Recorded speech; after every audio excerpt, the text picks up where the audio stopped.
Bien, vamos a explorar este interesante tema, cómo caímos en la relación centro-periferia. Cabe hacerse varias preguntas. Primero, ¿somos una economía atrasada? Latinoamérica es una región atrasada respecto a, al menos el norte desarrollado. ¿Por qué razón lo somos? ¿Siempre lo fuimos? ¿Hay un determinante biológico, como proponían algunos de los teóricos que estudiamos en el video pasado? ¿Hay un determinante geográfico? ¿En qué momento de la historia nos convertimos en periferia? ¿Y quién fue el responsable de que nos convirtamos en una periferia exportadora de materias primas con el atraso que eso conlleva? Hoy lo vamos a revisar. ¿Cómo caímos en la relación centro-periferia? Y para eso hay que entender dos cosas. Primero, que la inteligencia del ser humano no es el único determinante de los resultados sociales. Esto está generado por incentivos. Está generado sí por determinantes geográficos, incluso sí es verdad por componentes biológicos, por el clima, por otros factores que determinan el curso de una sociedad. Segundo, la historia que conocemos no es tan cierta. Hay un componente olvidado y que nos ayuda a entender cómo América hispana, América Latina terminó siendo periferia.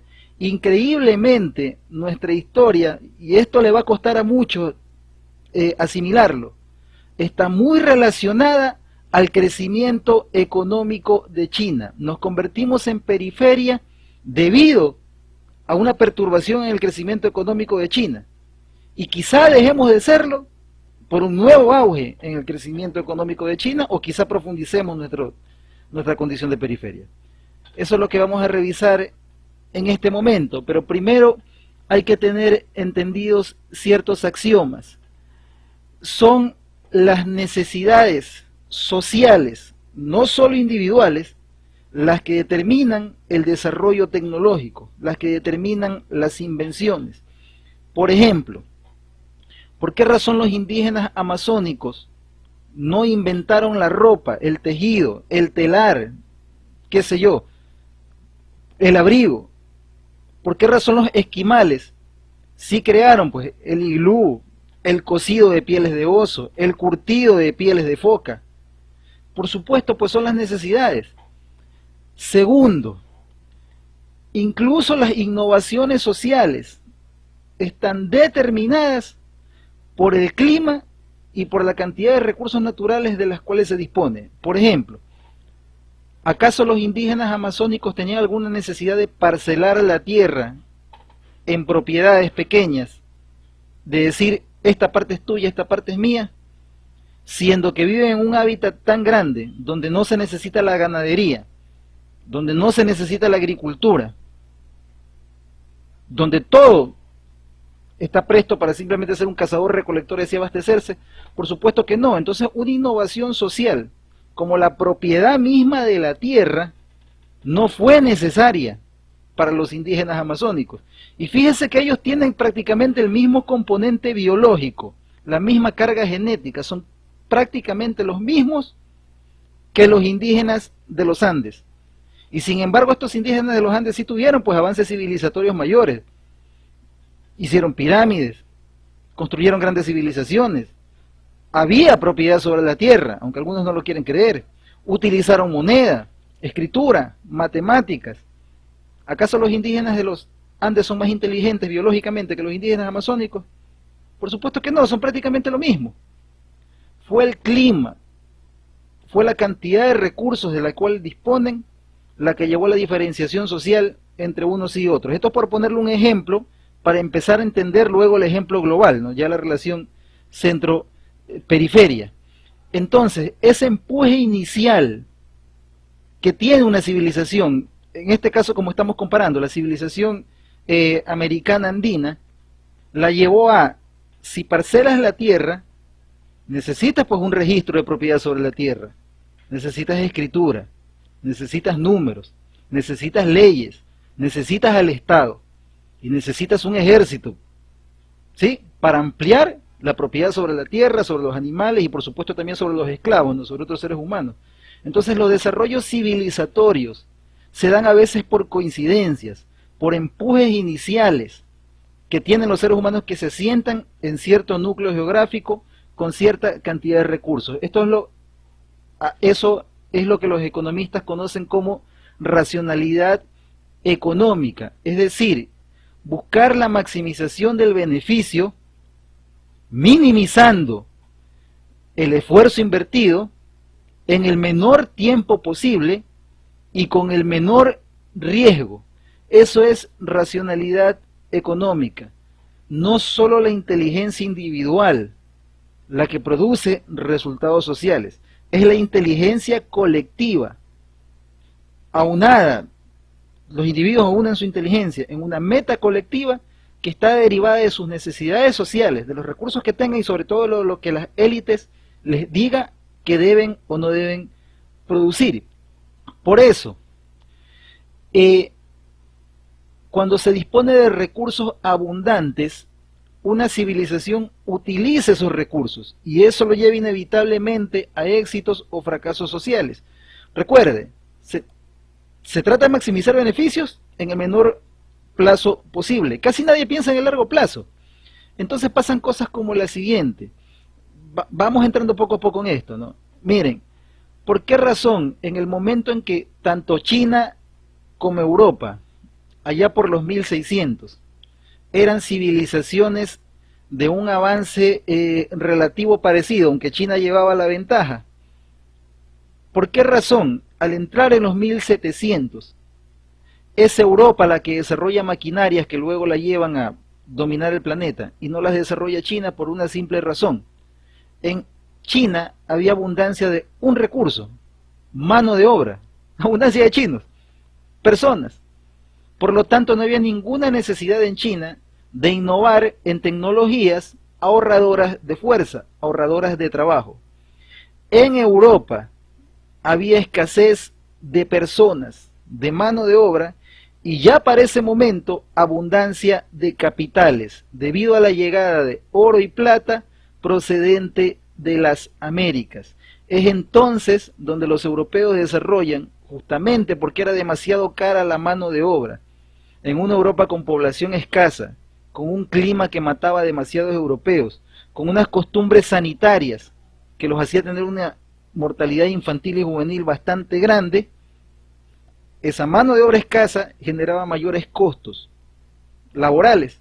Por lo tanto, tuvieron que inventar y desarrollar máquinas poco a poco a través de los siglos ahorradoras de trabajo. Y eso los llevó a que ya por los 1800 tuvieron ventaja civilizatoria sobre China.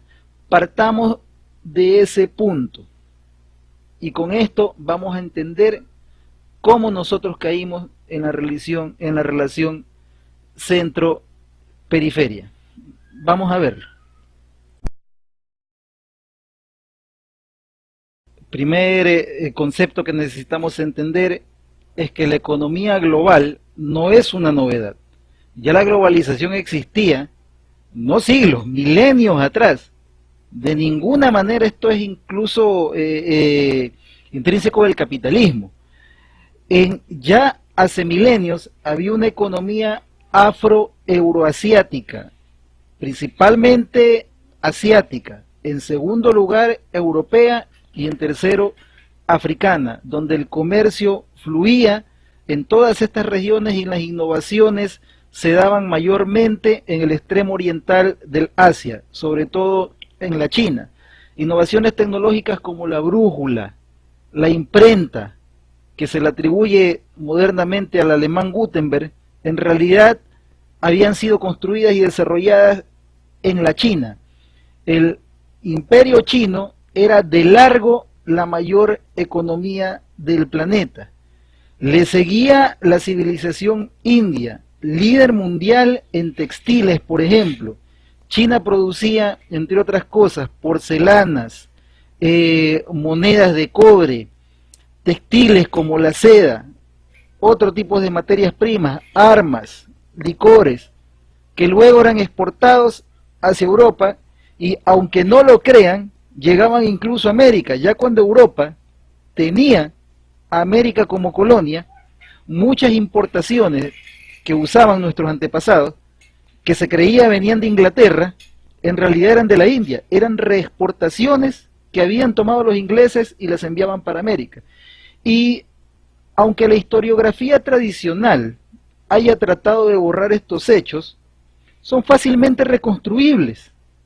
Si uno revisa la poesía medieval europea, ensalza a la seda china, a la porcelana china y a diversos productos del Oriente que se percibían como un lujo tenerlos.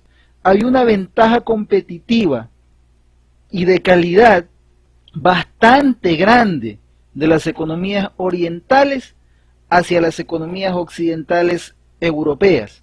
Por esa razón, todas las economías del planeta en ese momento, al igual que ahora, tenían balanzas comerciales negativas con China y también con la India. Los grandes acumuladores de capitales, de monedas, sobre todo de plata, y esto es muy importante porque la plata salía de América, eran China e India. Tenían balanzas comerciales inmensas, acumulaciones de reservas inmensas, al igual que lo están volviendo a tener ahora a inicios del siglo XXI.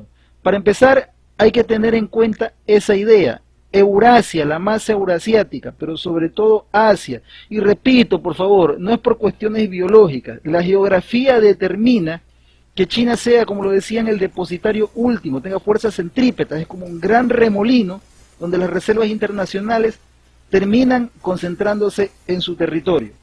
Los europeos, españoles en nuestro caso, tomaban plata desde las Américas, la llevaban a Europa, e incluso un comercio que es desconocido, llevaban plata para Filipinas, y esta plata terminaba en China cambiada por mercaderías.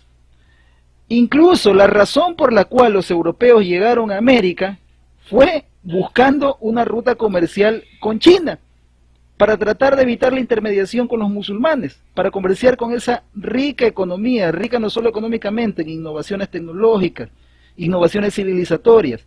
Eso lo reconocían todos los teóricos, todos los pensadores de la Europa medieval y del planeta entero.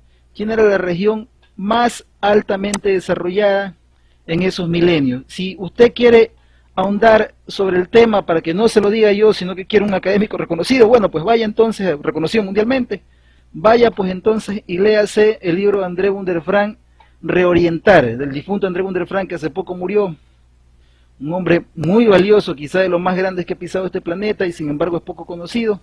Le hace Reorientar de André Bunderfrank, ahí va a conocer esta historia. Fíjese, son los flujos de comercio global. Está tomado el libro de André Bunderfrank entre los 1400 y 1800. La globalización no es ninguna novedad. Mire, Ecuador y Perú comerciaban con el Japón, comerciaban con la China, México comerciaba con China en esos momentos. ¿Por qué nos ocultaron esto? Ya sabemos por qué. Esto era para ensalzar el desarrollo futuro de Inglaterra, ¿no? Ya lo vamos a ver por qué. África comerciaba con la India. Y miren, en esos momentos, este es tomado el libro de Giovanni Arrighi, Adam Smith en Pekín. Ahí le dejo la página para que usted lo compruebe. Tenemos el conjunto, las dos economías orientales más conocidas, más grandes, China y Japón, con negro en el gráfico. Mire, de los 1500 hasta 1870, ambas economías tenían una producción, un PIB, muchísimo más grande que las economías anglosajonas más conocidas y civilizatoriamente mayores de nuestro tiempo, Estados Unidos y Gran Bretaña. Es a partir de 1870 donde ocurre un evento en el cual los europeos comienzan a aventajar a los asiáticos, y más o menos por esas épocas ocurren nuestras independencias. Fíjese la coincidencia. Y entonces entramos nosotros a hacer periferias. Este es el mapa, déjeme ver si bajo un poquito la imagen donde yo aparezco.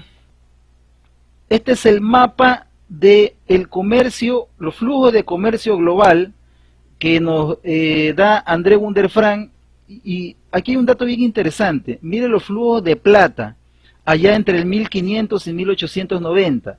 La plata son estas líneas que estoy señalando aquí con el cursor, las líneas discontinuas rectas.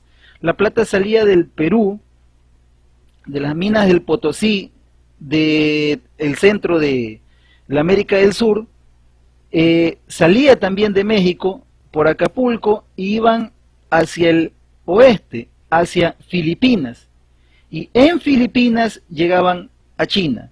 Otra buena parte de esta plata era exportada hacia el África, y del África partía, convertida por supuesto en transacciones mercantiles, hacia Europa y luego hacia China. Era China el centro civilizatorio, económico, productivo del planeta.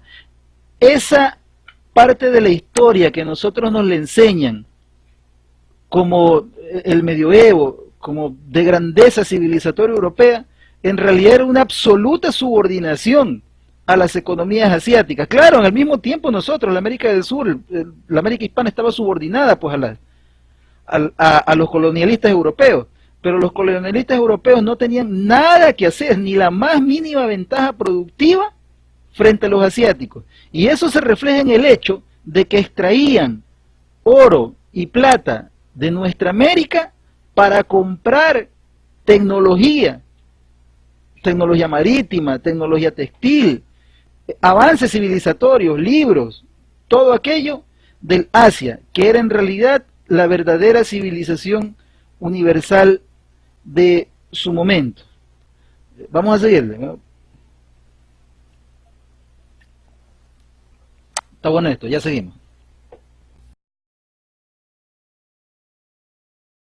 Bien, es bastante interesante observar este punto de vista, pues es desde nuestras tierras, la América hispana, de donde salió la riqueza que hizo grande al mundo, la riqueza con la cual se construyó el capitalismo, el cual comienza en China en realidad, no en Inglaterra como dice la historiografía tradicional. La plata americana era el ábrete sésamo para entrar en estos mercados, nos decía Fernand Braudel allá en 1992.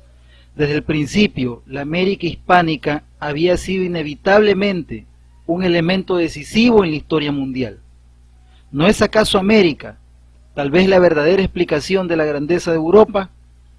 Eso lo dijo Fernand Braudel, y es verdad. Todo el comercio con Oriente, antes de la aparición, antes de los 1870 y tantos, todo el comercio de Europa con Oriente era indirecto.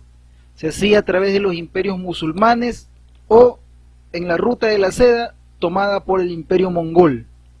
Nada tenían que hacer los europeos contra esas civilizaciones que de largo eran más poderosas, tanto militar como económicamente, que ellos. Incluso las ciudades europeas prósperas, aquellas que dieron la luz del Renacimiento a través de sus capitales como Florencia, Génova, se beneficiaron de su posición geográfica intermedia, eran el reducto último, la puerta de entrada a Europa de las riquezas y los intercambios con el Asia. Y es que precisamente buscando comerciar con Asia, es que los europeos llegaron a América, perdón, como habíamos dicho desde el inicio. La conquista de América, al inicio, recuerden, fue financiada por genoveses. Cristóbal Colón parte para América buscando precisamente el Asia. Y esa conquista de América generó un flujo de plata, dinero gratis para Europa. Europa podía entonces comprar de China, comprar de la India sin tener que competir, pues ya no tenía que darle productos incompetitivos suyos a cambio para tener un comercio bilateral con el Asia. Entiéndaselo de esta manera: cuando una economía, un país comercia con otro, si le compra algo, tiene que pagarle, y en general se le paga comerciando algo con esas economías. Pues si no se tiene ese dinero, si no se tiene esos productos, perdón, para comerciar con esa economía, se lo debe comerciar con otra.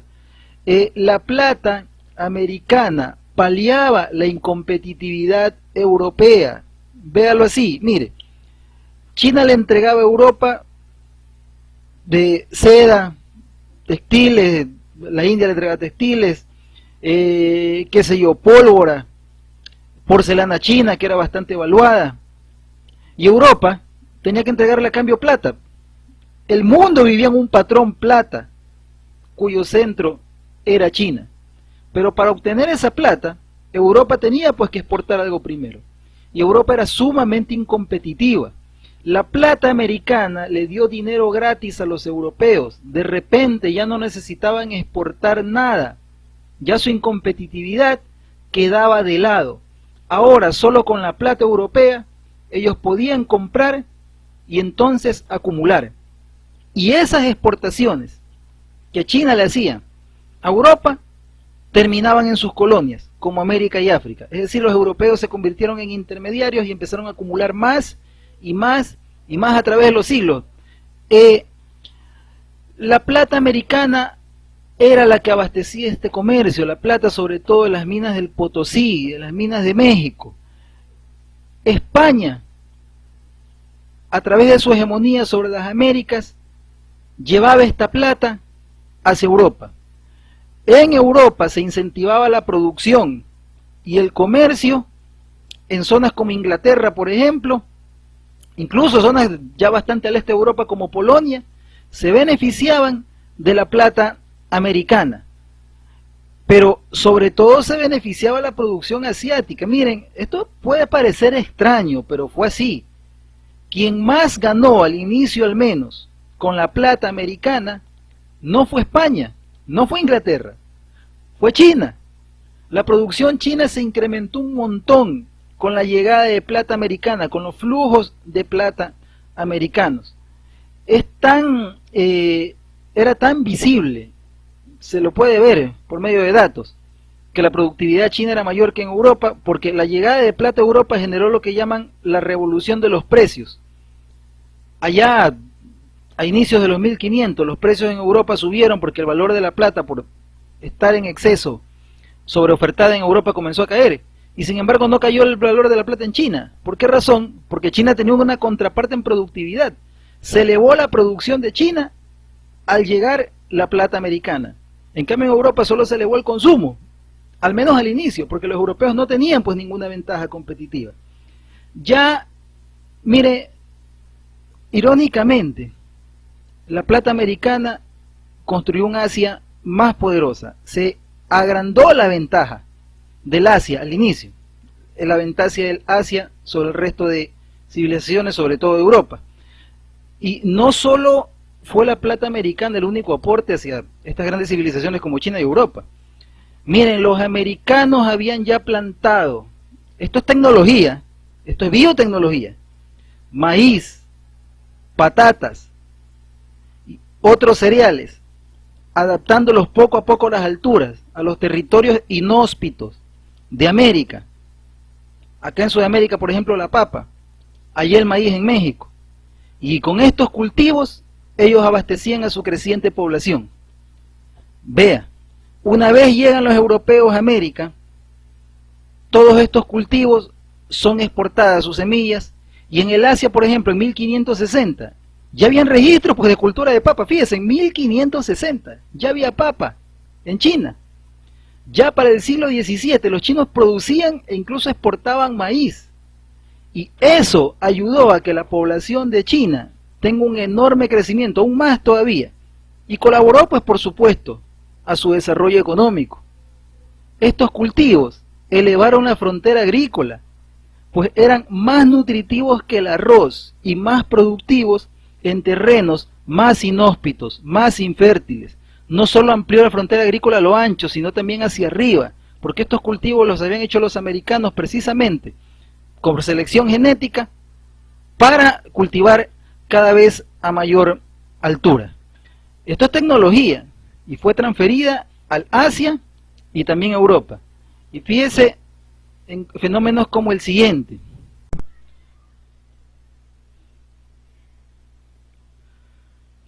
Aún hoy, el 37% de lo que comen los chinos son cultivos de origen americano. Recuerda, pues aquí también en América los cornflakes son de maíz, las papas fritas son papa, el chocolate e incluso el tabaco, que se fuman los cigarrillos, pues por supuesto, son productos que se convirtieron en un boom de la cultura pop y de las exportaciones estadounidenses. Son cultivos de origen americano prehispánico. Los indígenas americanos desarrollaron estas tecnologías, son biotecnologías, son selecciones que se utilizan cultivo en cultivo, cambiándolos de altura y todo lo demás. Bueno, los que saben de eso, ¿no? Que toman años, a veces toman décadas, incluso puede ser incluso siglos, y que elevaron la frontera agrícola y las posibilidades de consumo del mundo entero. Con los cultivos americanos, esto es así, aunque no lo quieran creer. El ser humano puede extenderse a un mayor área territorial en el planeta. Y por supuesto esto fue fundamental para el posterior desarrollo del capitalismo industrial de las ciudades que viven de elevada población. China, a cambio, nos exportaba productos como el azogue, el mercurio que se usa para refinar plata. Eso era enviado a México y era, mire, en los tiempos de la colonia, más del 60% de las importaciones que México recibía desde el Pacífico. No era cualquier cosa, y sin embargo, a mí en la escuela nunca me hablaron de este comercio entre las colonias hispanas, nosotros y China. Todo era relaciones con Europa y nada más. Y el Imperio Español, con esa plata, no financiaba pues sus operaciones. Sin la demanda china de plata, no hubiese sido posible un imperio español, si no hubiese habido quien intercambie mercaderías por esa plata, por ese metal. Los chinos obviamente allá lo convertían en monedas, y sin la plata americana que entraba a Europa, no hubiese sido posible la revolución de los precios, la baja de las tasas de interés. Como la plata era el dinero, al ser abundante, comenzó a caer su precio, que es la tasa de interés en Europa. Por lo tanto, todos los proyectos fueron más rentables cuando cayó la tasa de interés. Esto ayudó a incentivar las ganancias y, por tanto, el avance tecnológico dentro de Europa. Eurocentristas como Carlos Marx nunca nombran esto en su tan mentado Capital. Y Manuel Wallerstein en su Sistema Mundo no lo nombra. Portugueses, holandeses llegaron al Asia una vez que tuvieron los capitales americanos para convertirse en intermediarios entre la producción asiática, los textiles de la India, la porcelana china y Europa, y así comenzaron su proceso hegemónico, su proceso de acumulación. No tiene nada que ver esto con superioridades genéticas europeas ni civilizatorias, ni es la visión cristiana, como lo decía Max Weber, o sea, que supuestamente la visión civilizatoria de la religión cristiana es compatible con el capitalismo. Esto luego lo recoge Karl Marx también. Nada de esto, fue la plata americana, y nos lo tienen ocultado, les repito. China y la India abastecían a las colonias españolas principalmente por Acapulco. Este comercio llegaba a Filipinas. De Filipinas los españoles traían esos galeones cargados de mercaderías a Acapulco, a México, y entonces este era repartido pues por la América. La demanda de plata de China elevó la fortuna de los españoles, también de las colonias americanas, por supuesto. Muchos americanos, nativos incluso, se beneficiaron con este comercio, hay que ser justo y decirlo, pero también convirtió al Imperio Español en una economía cada vez más y más dependiente de un solo bien, que es la plata. Y cuando los españoles elevaron demasiado la oferta de plata en el mundo, y los chinos empezaron a tener problemas productivos, que espero nos alcance el tiempo para ver cuáles fueron, el precio de la plata entonces sí comenzó a caer en el mundo entero. Ya el Imperio Español entonces no fue posible, y entonces entró en decadencia. Esto es algo de lo que casi nadie lo habla en los relatos históricos. Nuestra América hispana y el Imperio Español, que la hegemonizaba, entran en decadencia al caer el precio de la plata. Cada vez los impuestos españoles recaudados por la corona les servían para comprar menos y les servían por supuesto para expandirse menos. ahora se financian menos actividades y los chinos también. Miren, la dinastía Ming, al mismo tiempo que el Imperio Español, elevaron sus tributos y esto pues fue generando malestares internos. Allá por 1640, ya al final de la dinastía Ming, ya las cosas estaban ya acabadas. Esto asfixió al sector privado chino, la productividad, al elevar tributos, al caer el precio de la plata. Y recuerden que la dinastía Ming fue también aquella que prohibió la impresión de dinero papel. Y por supuesto, pues no había pues un dinero que reemplace la plata y oxigene las actividades económicas en China. Esto, como decíamos, redundó en un capital más barato en Europa, y es entonces, ante la caída del comercio y de la producción en China, cuando los europeos coinciden, estando en un proceso de acumulación, coincide este hecho, la caída de China, con una caída de las tasas de interés, justamente por la caída del precio de la plata en Europa. Entonces el capital era más barato y ciertas áreas de la producción, como las máquinas en Inglaterra, comienzan a obtener créditos más sencillos de obtener, más baratos, y por lo tanto empiezan a incentivarse ese tipo de actividades en otras economías que no eran la española. Y ahí comienza entonces el ciclo hegemónico inglés, y es entonces donde comienza nuestro actual papel como periferia para el mundo anglosajón que aún perdura. Vamos a ver entonces qué tiene que ver el ciclo hegemónico inglés en este proceso.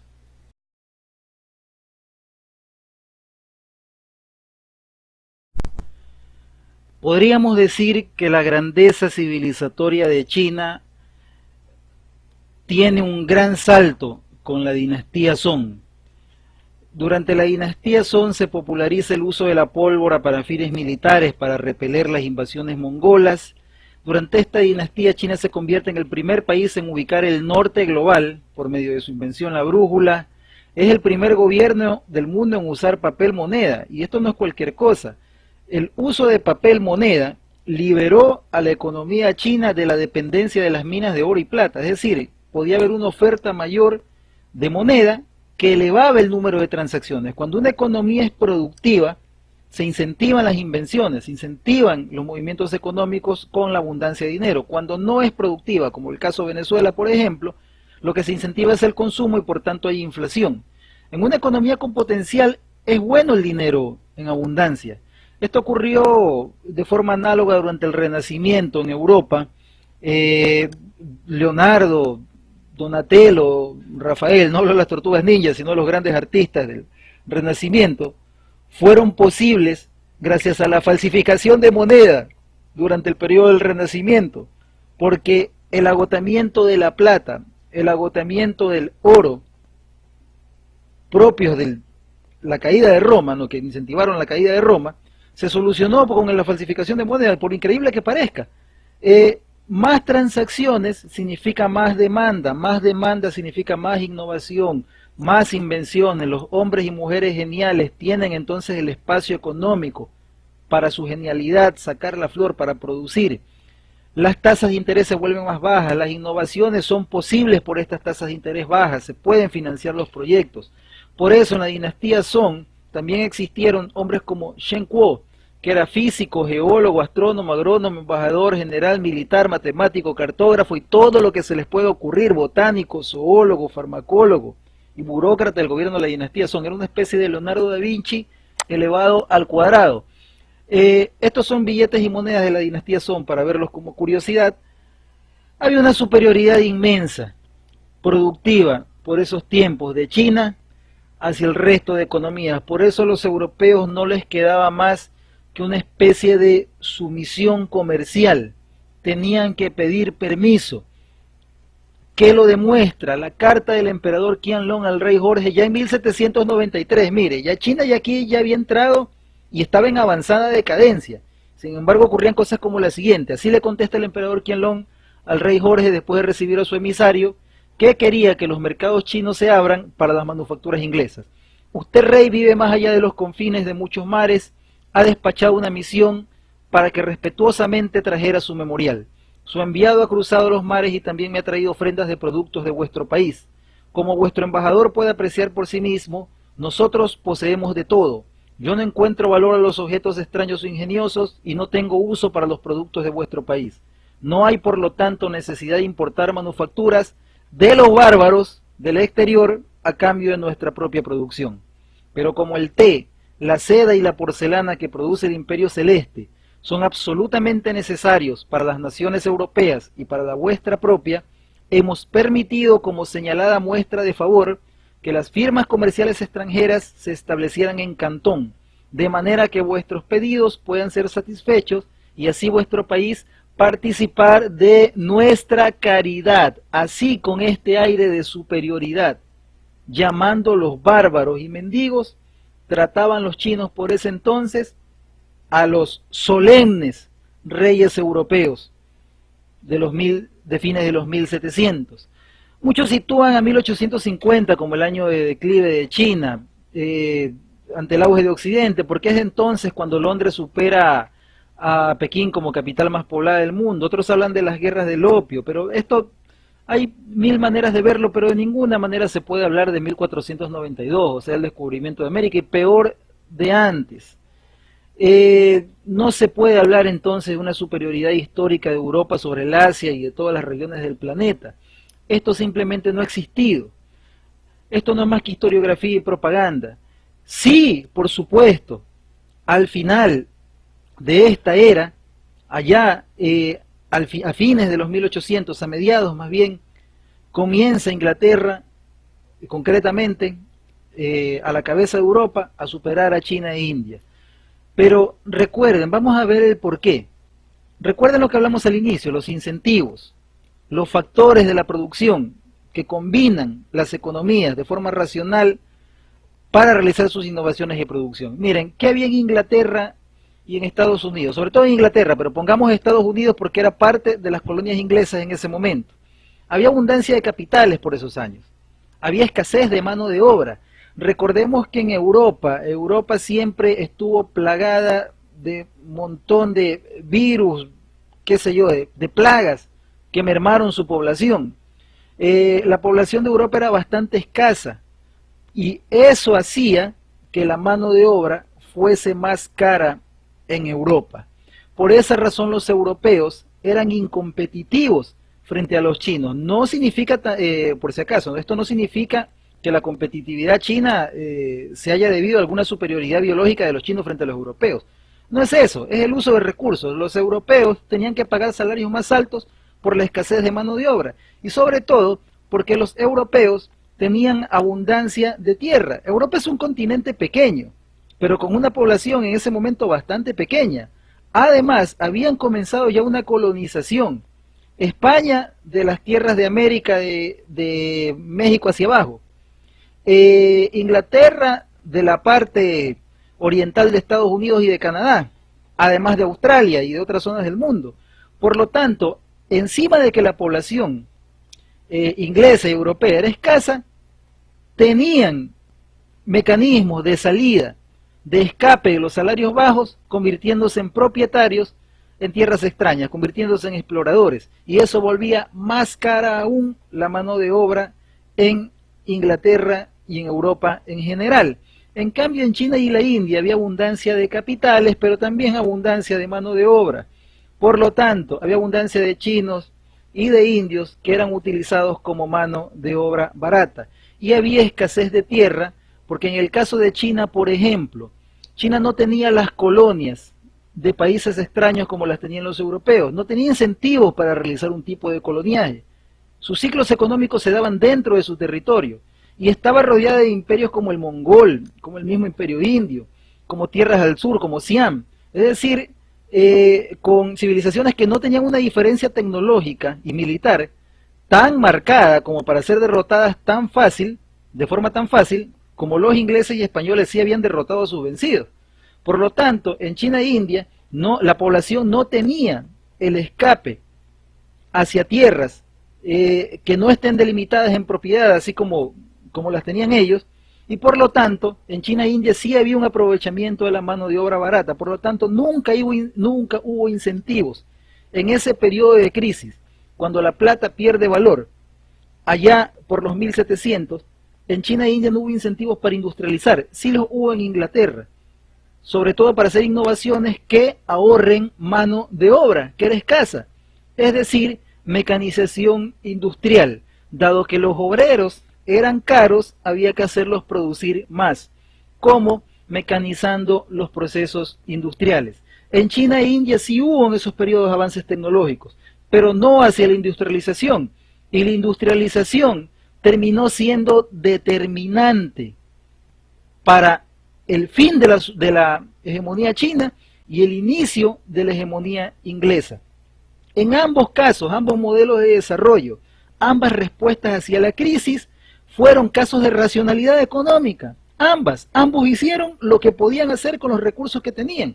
Y recuerden, tomaron decisiones de corto plazo, maximizaron ganancia, minimizaron sus riesgos, pero los resultados históricos fueron a la larga distintos. Repito, no son las diferencias en inteligencia. Dice, vamos a ver, aquí hay un extracto, ¿no? La carta de Matthew Boulton en 1769 a su socio James Watt, el creador de la máquina a vapor que industrializó Inglaterra. Decía él: no merece la pena producir vuestra máquina, James, solo para 3 países, pero le veo todo el sentido producirla para el mundo entero. Es decir, era Inglaterra, por su vasto territorio colonial y su abundancia de capitales, la que estaba en posición de que sus genios construyan este tipo de máquinas que la llevarían hacia la hegemonía mundial.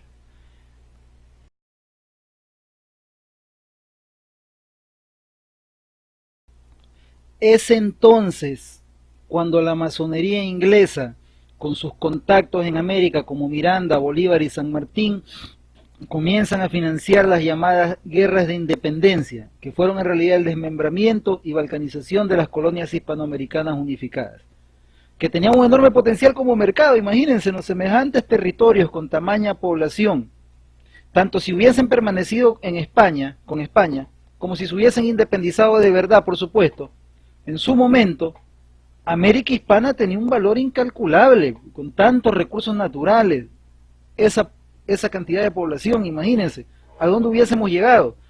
Todas las provincias americanas de la América hispana fueron invadidas por mercaderías inglesas que acabaron con la producción local.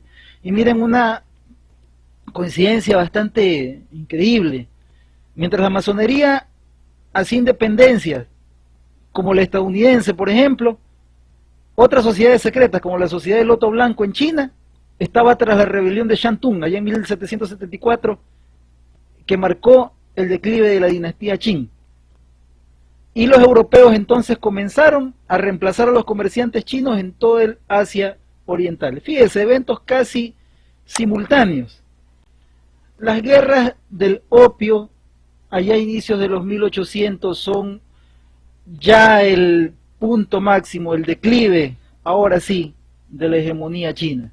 A inicios de los 1800, Inglaterra derrotó a China con sus cañones de largo alcance, la guerra ya industrializada que tenía Inglaterra, la derrota y lo obliga a firmar tratados comerciales para que sus mercaderías penetren en el territorio chino. Aún así, la competitividad china de sus mercancías era mucho mayor que la inglesa. Ni la seda, ni la porcelana, ni nada de los productos de consumo masivo chinos pudo ser reemplazado por las manufacturas inglesas. Los chinos la seguían prefiriendo, además los europeos la seguían prefiriendo.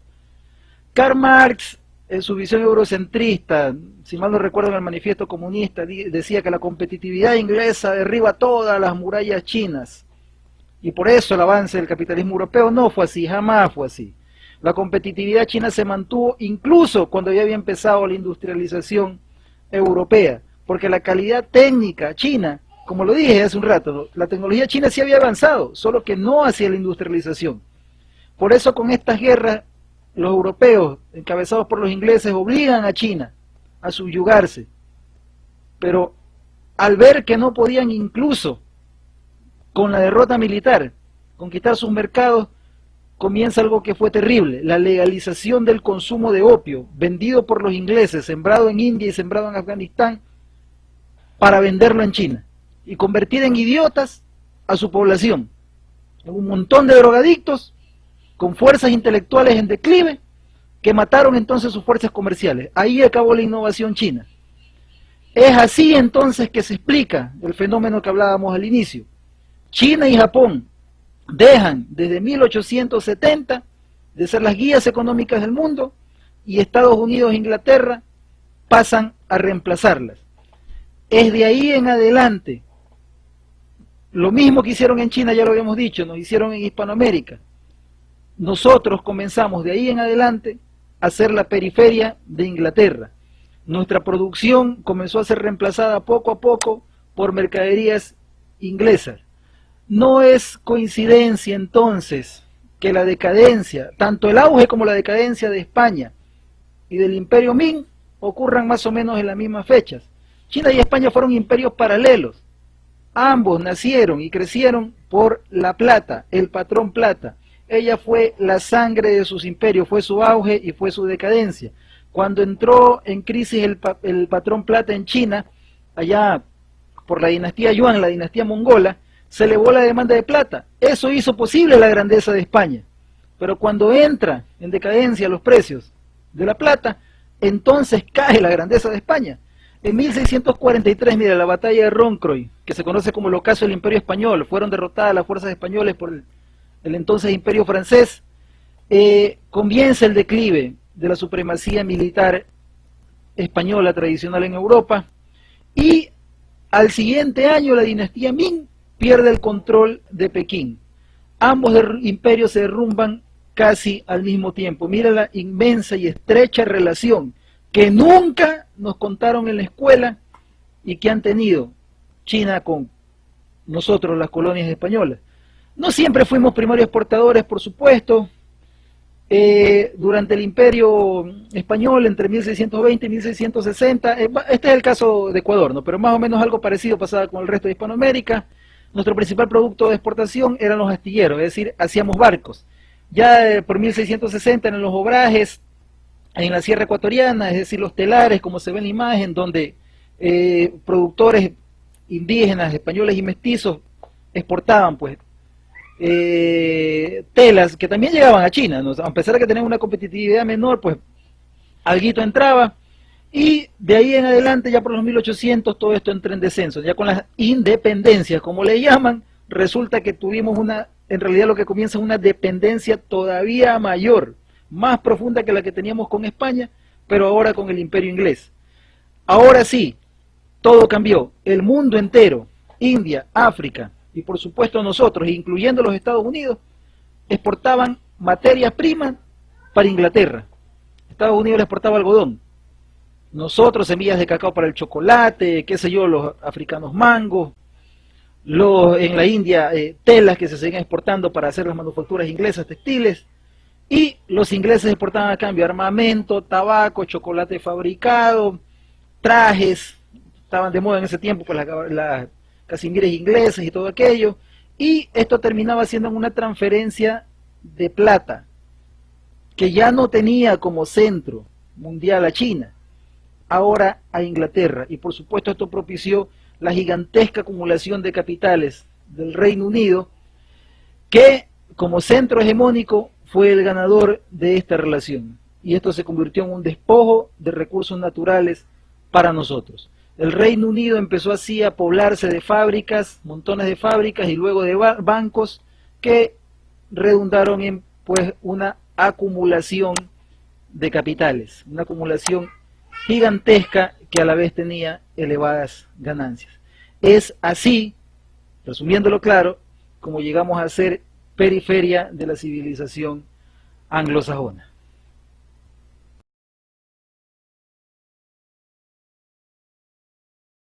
Una vez la relación centro-periferia quedó firmemente implantada en América hispana, los incentivos comenzaron a jugarnos en contra.